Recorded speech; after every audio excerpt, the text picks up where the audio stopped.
To our state capitol newsroom tonight, there's been a recent push to make daylight saving time permanent. Now, the governor signed a bill in 2019 to do that here in Tennessee if Congress approves it. Well, now a Tennessee lawmaker is pushing for just the opposite. News 2's Chris O'Brien explains. It seems like twice a year, America collectively grumbles over the time change. We can end daylight saving time without waiting for the federal government to pass legislation, which has been gridlocked in D.C.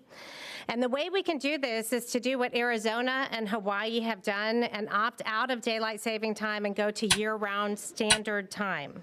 Today, a new bill passed the Senate State and Local Government Committee that would eliminate daylight saving time in our state. Bill 342 will move to calendar. It would only apply if nearly all our neighboring states passed a similar bill. This law will go into effect only when Alabama, Arkansas, Georgia, Kentucky, Mississippi, and North Carolina exempt themselves. Nashville Democratic Senator Heidi Campbell did make a note that Missouri would also be added to future iterations of the bill. Though it passed committee, some Republicans made the point that a similar bill passed years ago. I thought that the Senate has already passed a bill like this. Your predecessor, Senator Dickerson, carried that bill. Kingston Republican Senator Ken Yeager is partially correct. In 2019, Tennessee passed a bill that would actually make daylight saving time permanent if the federal government does the same. This new bill would do the opposite, making standard time permanent. Standard time is what we just moved out of this past Sunday.